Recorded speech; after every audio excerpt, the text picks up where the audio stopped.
Hello and welcome. Welcome to the Content That Sells Masterclass. My name is Tremaine Reza and I cannot wait to get started. You're going to need a notebook and a pen or pencil because you will want to take notes during this class. We're going to be going deep on how providers can use content to organically attract and convert paying customers on social media. And for those of you who know me, you know when I say we go deep, we actually go deep. So you're going to want to take notes for this. For those of you who don't know me, hi again, my name is Tremaine Reza. I'm a marketing strategist with more than 11 years of experience working in the online marketing industry. I've helped my clients to win and earn more than $20 million in revenue and investments. In all that time, and I absolutely positively love strategy. I love strategy and I love learning about how the brain works. And because of that, I am passionate about helping entrepreneurs to win the battle of their minds so that they can create marketing content that sells so they don't have to. I fully believe that what we allow to go on within our minds dictates the way that we show up in our business. And a lot of that affects our marketing. And so I'm going to be addressing some of that today. So when I talk about content that sells so you don't have to, I am talking about content that has been crafted from a place of specificity and strategy so that it carries its own weight as an asset for your brand. I believe that your marketing should do about 80 to 90% of the selling for you. And by selling, I mean the work of giving your ideal client all of the information necessary, all of the information that they need in order to make an informed decision to work with you or not. Your content is not supposed to persuade or convince your audience to work with you. It's supposed to position them to make the decision. So, why are we talking about this?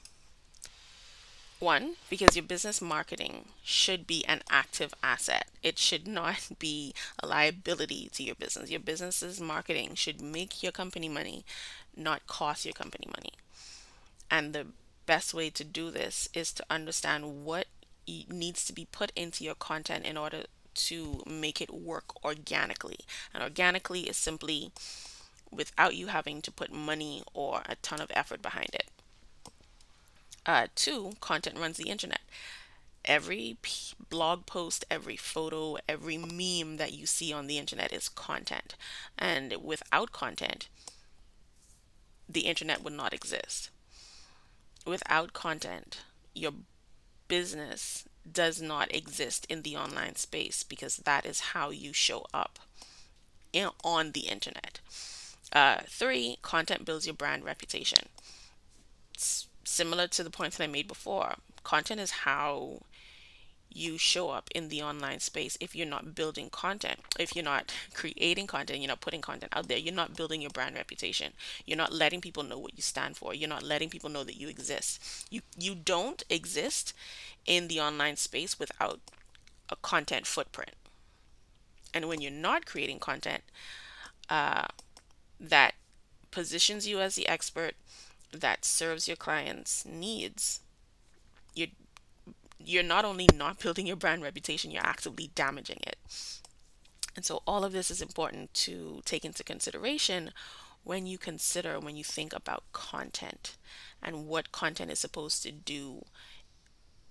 Experts create content around the transformation that they facilitate. They grow large social followings because they teach, they share, they confront, and they guide on their social media platforms. Essentially, what this is they are literally serving for free. And this is why experts get paid more. They don't get paid more because they know so much more than everybody else, but because they are skilled enough to deliver what they know. They get paid more because they can articulate what they know in a manner that makes sense and that magnetizes the people that they want to serve and the people that they want to work with in their paid offers and programs. They are able to build trust, rapport, and respect with their potential students and charge fees that reflect the level of transformation that they provide. I saw a post a couple of weeks ago that said, literally, so succinctly, that you can charge whatever you can articulate. And if you're not able to articulate why people should trust you, why people should respect your opinion, and how you can help them to solve their problem, then you can't charge for it. And that's literally exactly the point that I want to make in this training today. By showing up and serving essentially for free, they create content that sells so they don't have to. And I want to help you do that. So, what exactly is content that sells so you don't have to? When I talk about content that sells so you don't have to, I'm talking about content that has been crafted from a place of specificity and strategy so that it carries its own weight as an asset for your brand. I believe that your marketing should do about 80 to 90% of the selling for you. And by selling, I mean the work of giving your ideal client all the information that they need to make an informed decision to work with you or not.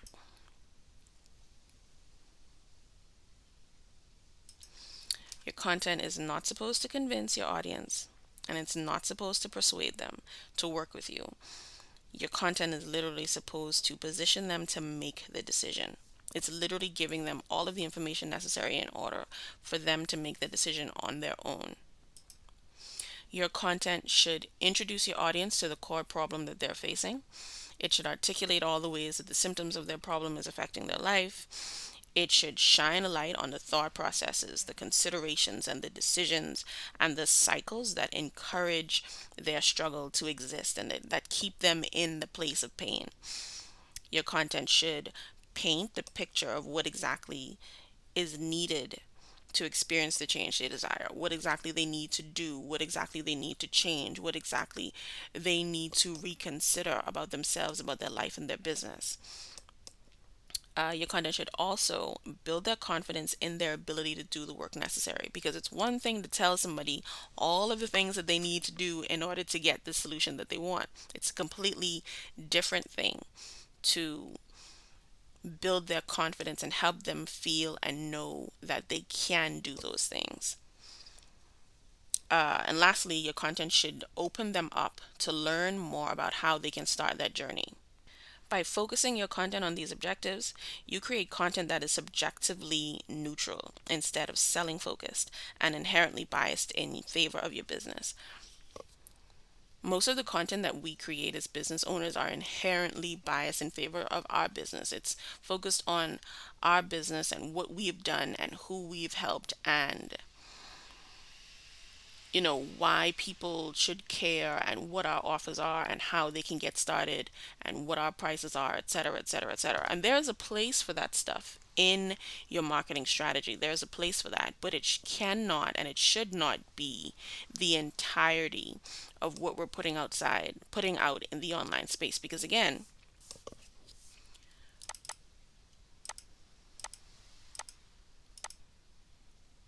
we want to build trust, rapport, and respect with our audience. We want to build trust, rapport, and respect with our potential students. And we want to do that by teaching, sharing, confronting, and guiding them, showing up and serving for free.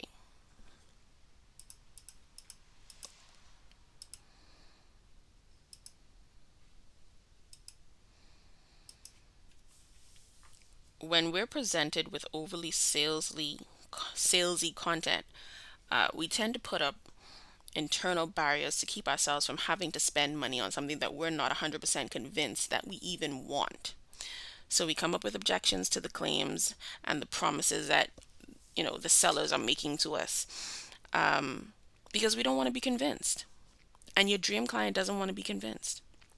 When you make a point of showing up without trying to get a sale out of someone, and then follow that up with content that affirms what they know, that validates their experience, and that uncovers the core problem they're actually facing, you inherently acquire expert status that is difficult, if not impossible, to discredit. Why? Because we trust people more when they give without expecting to receive. This is why a key ingredient in creating this type of content is giving freely with context. You have to give what is needed. You have to give what your audience needs, what they want. You have to serve their problem and their need and speak to their wants and their desires and what they need to know and understand from their perspective, and not just giving what you think they need to know and what you think they need to see and understand. Because a lot of times, what we think our audience needs is not what they think they need. And we have to, as the expert, as a service provider, we have to be the ones who find the middle ground of giving them all of the information necessary, the information that they think they need and the information that they don't think they need. We have to give them that information. We have to frame it in such a way where they understand why they need the extra information so that they are able to make the informed decision to work with us.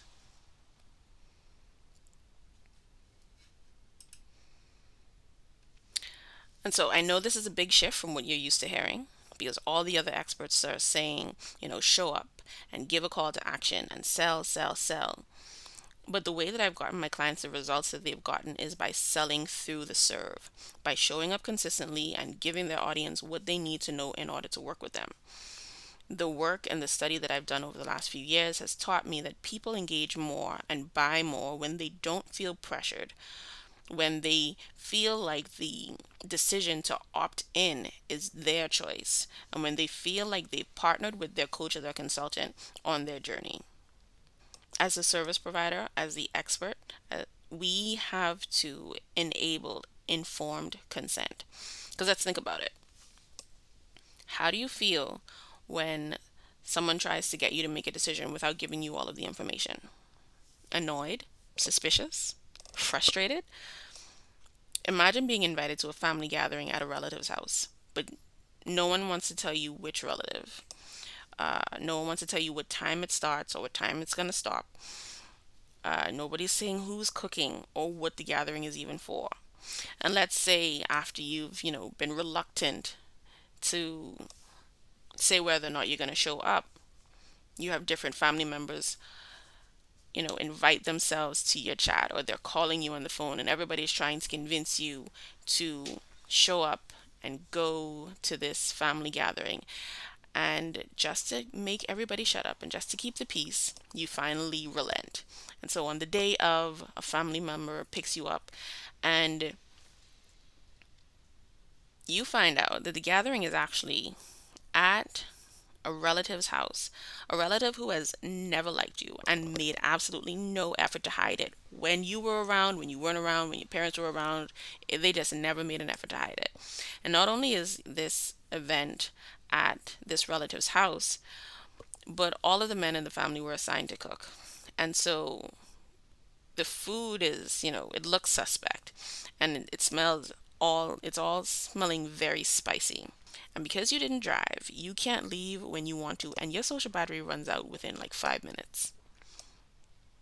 So now you're stuck at this family gathering that you didn't want to go to because nobody would give you the information you needed in order to make an informed decision. How annoyed are you by just hearing that story? Do you feel betrayed? Do you feel helpless? When we badger our prospective clients to work with us, they experience the same emotions.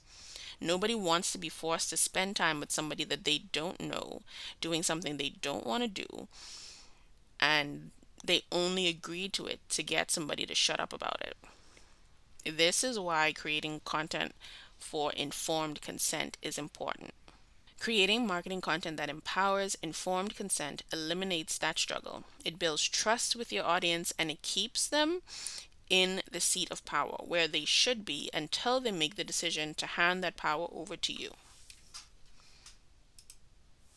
So, how do you create content that sells so you don't have to?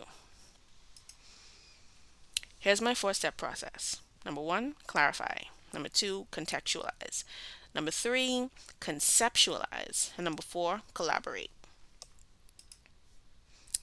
So let's break each of these down. Number 1, clarify. Content that sells so you don't have to is rooted in a strong positioning, clear client focus, and specific messaging. These are the things that you want to clarify. You want to get clear on your audience profile. What's your market type? What's their sophistication? What's their maturity, awareness, and competence? Then you want to define what's your dream client avatar. This is the profile of who it is that you want to serve. Then you want to get clear on the qualification profile. What are the minimum requirements necessary for them to be able to work with you? You want to get clear on your expert positioning. What's the problem that you solve, the result, the solution, the experience, the transformation? What's your unique selling proposition, your core message, your brand promise, your vibe, and your voice? All of these are things that you need to clarify. What's your offer? What's your program promise? What's your outline and price, your benefits and features? And get clear on your marketing goals. These are KPIs and tactics. KPIs are key performance indicators. What's your campaign length and your pillar content types? The most common mistake that I see service providers make is using vague messaging and surface level information in an attempt to attract clients to their business. This goes against the principle of informed consent, and this is literally the biggest reason for marketing failure. It's common to have 2 or 3 levels of sophistication, which is your maturity, awareness, competence, and intent within your social media audience. Which is why defining your positioning and identifying your dream client and creating your qualification profile is so crucial. This allows you to create the type and breadth of content necessary to bring your entire audience to a place of informed consent. The most common marketing mistake I see service providers make is using vague messaging and surface level information in an attempt to attract clients to their business. This goes against the principle of informed consent and is the biggest reason for marketing failure. You must employ specificity in your digital marketing. So let's have a quick lesson about marketing types and sophistication before we move on. So a market is a large group of persons gathered to buy and sell around a particular solution, like a farmer's market. For this lesson, I'm going to be referring to markets as marketing audiences because that's really what they are. There are 4 types of marketing audiences. There's an existing audience where the audience is used to the solution and is well aware of the many options that they have to solve their problem. There is the new audience, or the new marketing audience, where they still need to be introduced to the solution. Then there is the low budget segment, where the audience is interested in a cheaper option than the market leader. And then you have the niche marketing audience, where the solution is now being targeted to a specific group within that market. When defining your marketing audience, you also need to determine what level of sophistication they are at, as this indicates the stage of marketing consideration they will require. Marketing consideration refers to the messaging and promotional factors and decisions required to effectively attract a buying audience. 5 stages of marketing consideration. There's the innovation stage where there's very little competition. You're introducing an innovative solution. It's the first of its kind and it gains popularity very quickly because it revolutionizes revolutionizes a previously established status quo. For a really good example of this is the iPhone. When the iPhone first came out, it was, it broke all kind of boundaries. It allowed you to have a phone and music in your pocket at the same time in one device. The next type of marketing consideration is comparison, right? This is, typically low competition and it's focused on features and benefits and on outdoing the competition. It's more along the line of a race to look like the best option. Then you have the educational consideration. This is slightly higher competition, and because of that, you're focusing now on explaining how and why your solution works and why it's better in order to gain or maintain market share. Then you have demonstration, which is also high competition.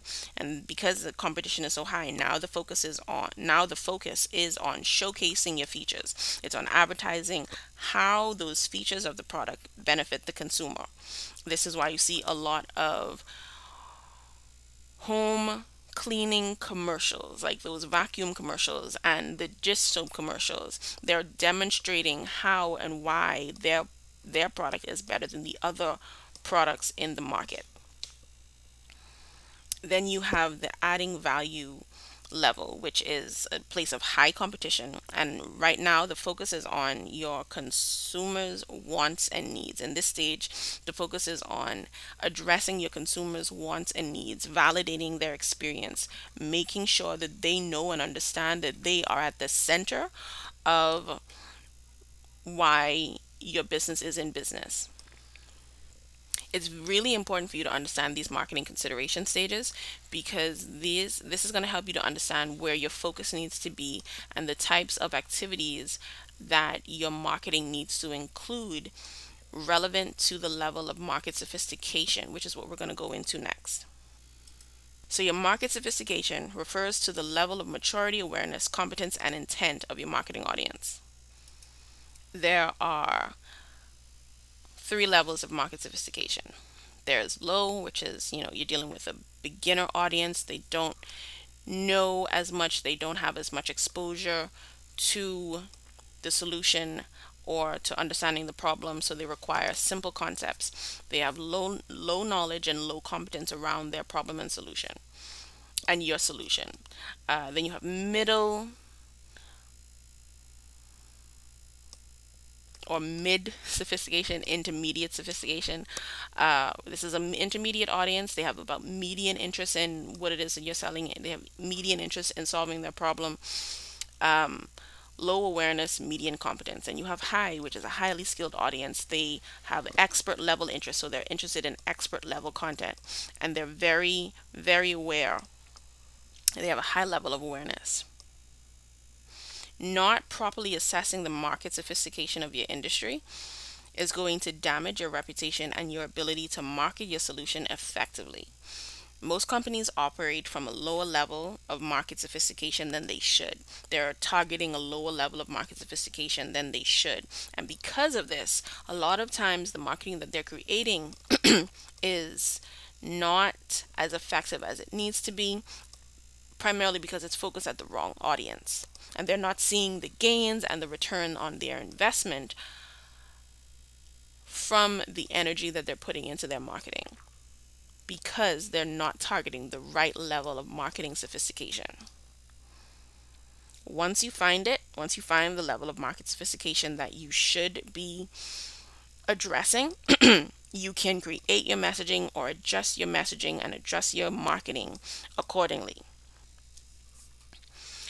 So, marketing audience maturity refers to the primary concerns of this audience based on their exposure to the solution.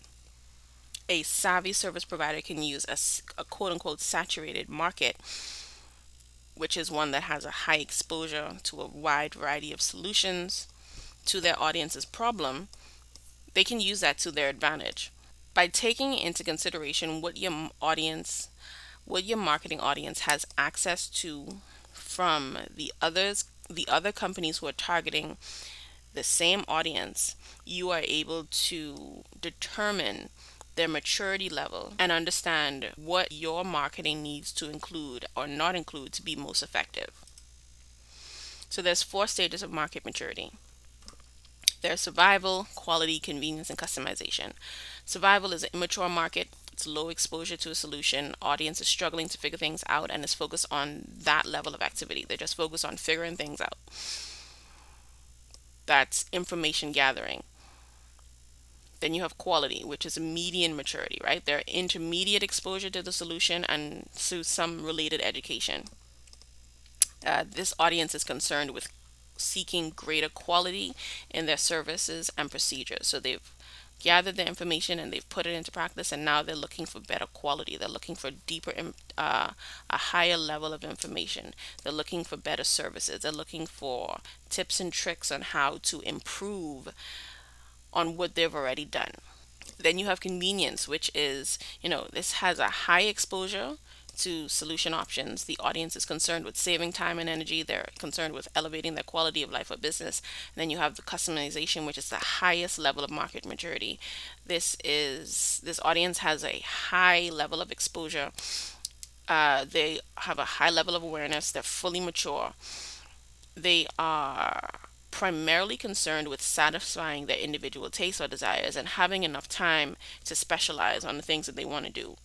Understanding the type and stage of your marketing audience allows you to understand what your dream client needs.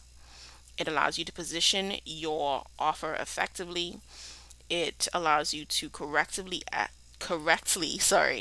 estimate your customer adoption rate, which affects your marketing campaign length, and it allows you to accurately estimate your market size, which is important because a lot of times we think that our market is actually a whole lot smaller than it actually is. Now we're going to get into awareness. So your marketing audience awareness refers to how familiar your audience is with the following factors: their problem, the solution, your product or service, and your brand. There are 5 levels of awareness.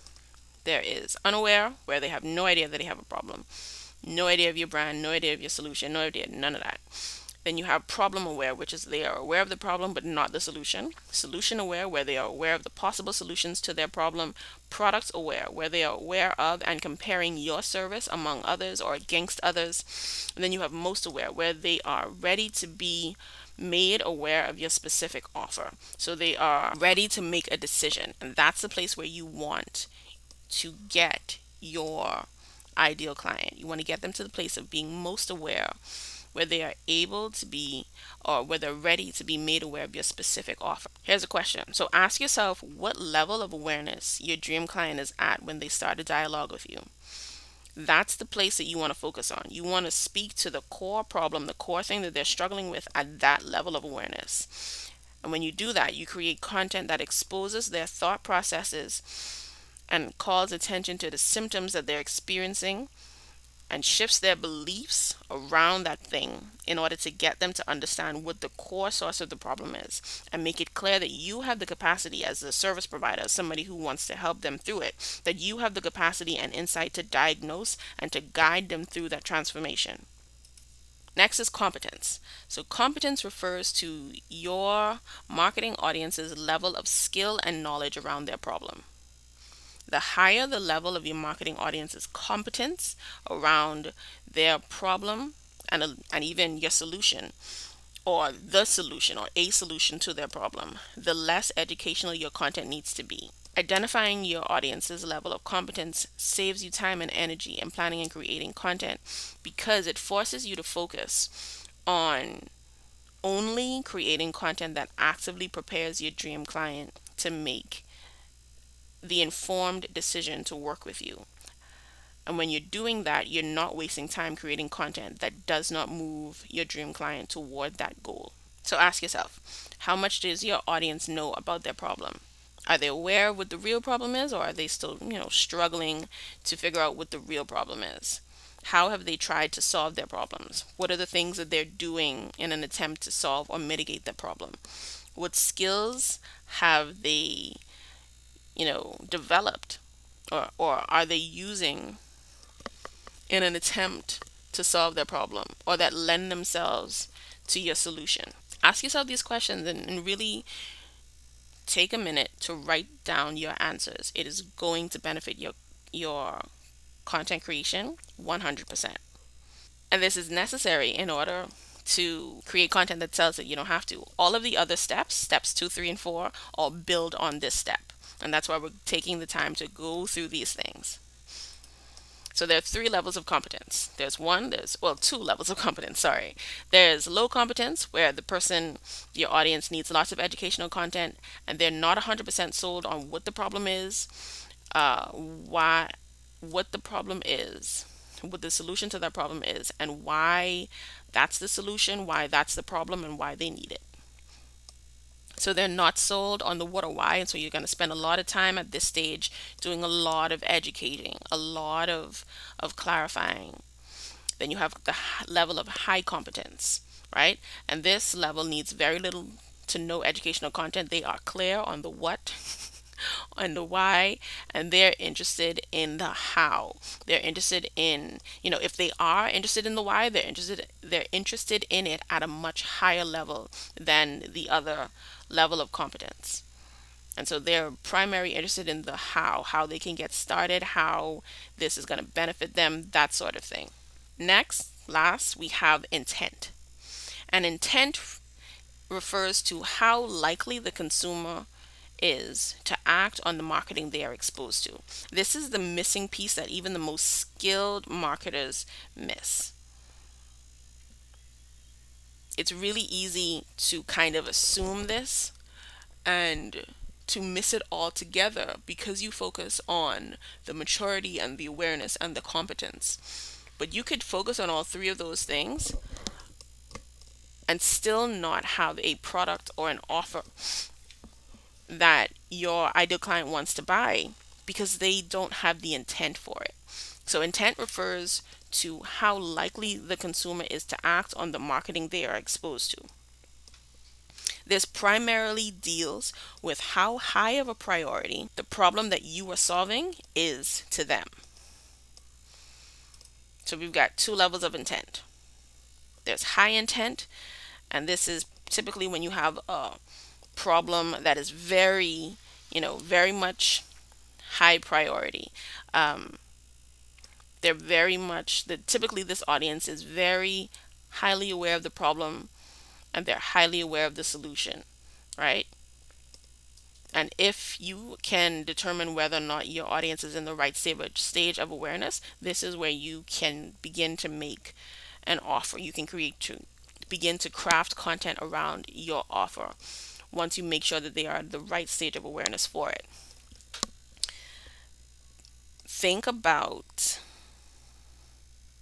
somebody who is on their way to an event and they have a flat tire, or someone who's in the middle of plunging a toilet and the plunger breaks, right? That's a high high level of awareness of the problem. That's a high level of awareness of the solution. And that is a very high priority for both of those examples. That's a level of high intent, right? That person is about to spend some money on either that tire or that plunger because that's a high priority for them. On the other hand, you have low intent, right? Which is they're typically low on the awareness scale or they're low on the priority. The problem is low on their priority list. And this is a place where they're probably not ever going to buy or book if they stay in the place of low intent. And this is, you know, to use a car example, somebody who has a car but doesn't use air freshener because they could use air freshener, but it's not a high priority for them. They don't typically have a problem with the way their car smells, and if they do, they could roll down the windows, right? That's a low intent type of position. When your prospect is aware of the problem and has at least given it like medium level of priority, you can begin to increase the level of intent with content that leans on why your solution is important and on clarifying and really beginning to paint the picture of the pain that not solving that problem induces on their life or on their business. So I know I gave you a lot, but I promise this will help you. I promise this is going to help you. This is a foundation needed to create content that sells so you don't have to. When you're creating from this place of understanding your market, understanding your dream client, understanding their considerations and what goes through their head and what their level of priority is. When you're creating from this place, your messaging lands better. Your ad campaigns, if you choose to use them, are going to convert better. And ultimately, you are able to sell your services with minimum effort. So now we're going to get into step 2, which is contextualize. Giving context has to do with making all of what we uncovered in step one relevant to your dream client. This relevance anchors our positioning and positions our dream client profile into actionable points that we can use to make effective decisions and concrete plans in our next step, which is conceptualize. But we're not there yet. So, this step, contextualize, is primarily concerned with relevance in relation to your audience's level of sophistication, which we just went through, your dream client's daily life and the symptoms of their problem, how your expertise relates to their problem, how your experience or training makes you a trustworthy source, how capable you are to lead and why they should listen to you. It deals with your ability to articulate their problem, why they should be interested in your solution, and why you solve the problem the way you solve it. And all of these are points of relevance that we have to streamline the content or streamline what we uncovered in step one down into. And this is a lot shorter. From here on out, I promise it's going to be a lot shorter. Because next we're going into conceptualize. And the conceptualizing step is primarily, conceptualizing is primarily concerned with achieving the goals that we set out in step one. So one of the things to clarify in step one was the goals, the marketing goals. Conceptualize is where we begin to actually make those goals happen. We begin to achieve those goals and we begin to set out the frameworks necessary to make it happen. This is the stage that takes the longest and requires the most time and effort because it's ongoing, right? And it's ongoing because we define, first of all, we define strategy, we define tactics, categories, topics, our messages and stories that we're going to put into our content. Then we go ahead and define captions, the visuals that we're going to post, our call to actions, and our relevant hashtags as applicable for the platforms that we're using. Once we've done all of that, then we draft, we schedule, we assess, and adjust. We draft our content pieces, we put them together, we schedule them.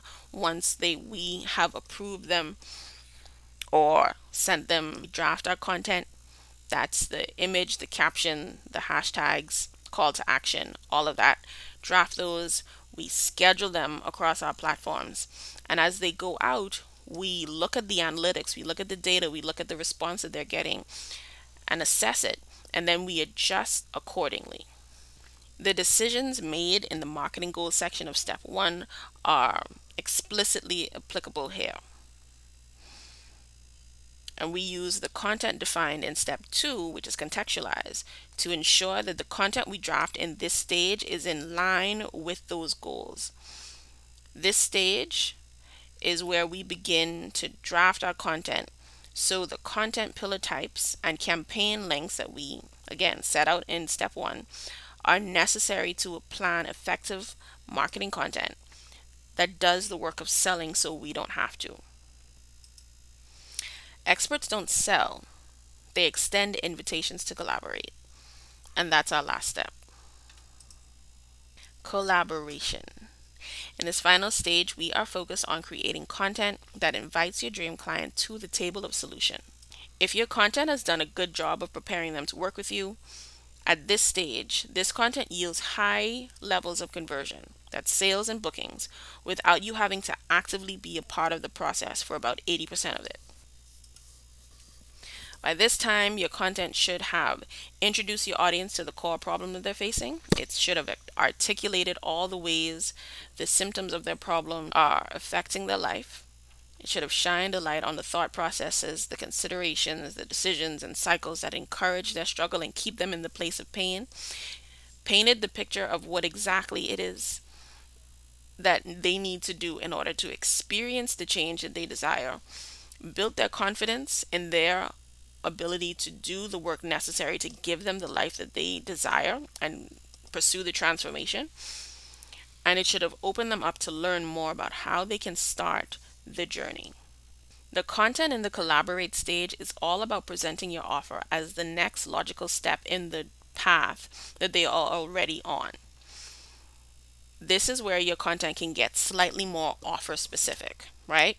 This content doesn't seek to present the offer as the best solution for the prospective client. That's not what this is. The focus is now on outlining why this offer isn't for just anybody, but why it's for the person who is at a particular place, understands a particular set of things, and is able to do and complete a particular type and level of work in order to reap the desired benefits that they say they want. This enforces your expert positioning by outlining who you will and will not work with, who is the best fit for working with you and for the type of work that you're going to be doing, and what is the type of thinking and considerations and the level of mindset work that is required in order to work with you to solve their problem. This type of content is heavy on the results and heavy on the transformation, but also heavy on the invitation to a conversation. And I mean an invitation to a conversation and nothing more. This is crucial. This is crucial because your goal in this step is not to sell. Your goal in this step is to connect. It's about connecting to your dream client, helping them to understand or helping them to see that you understand where they are and what it is that they need, and that you see and acknowledge the work that they have done to get them to a particular place, to get them the work that they have done to get them to the place where they are at, and you honor their journey, and you understand that they now need help. Once you've connected with them on that level, you are then able to invite them to a conversation. However, they are comfortable having that conversation, whether it's in the DM or a video call or over like a regular phone call. And then you talk about how or if they think your offer is a good fit for them. You listen, right? On the call, you're connecting. And then you find out what they think about your offer. You ask questions and then you listen until they ask you a question. Based on what they say, you ask permission to talk about how they want to move forward. By this point, your prospective client knows you can help them, they trust your voice, they feel comfortable with your leading, and they have demonstrated their commitment to themselves by doing the work to get this far. They also know that you will not force them into making a decision that they may or may not want to make, and that they may regret. They feel capable of making an informed decision and can happily allow you to occupy the place of power to help them to get to their desired end. This is how you create content that sells, so you don't have to. When you enable informed consent, you take the pressure off of both of you, and the collaboration happens so much more organically. When you get specific, you make sure that what you're creating is relevant to your dream client. You give them the tools needed to make an informed decision and invite them to collaborate on their transformation journey. You are creating content that sells so you don't have to. These are 4 simple steps, but when you put them into practice, they make a huge difference in the quality and the effectiveness of your marketing. And that brings our masterclass to an end. This has been content that sells so you don't have to.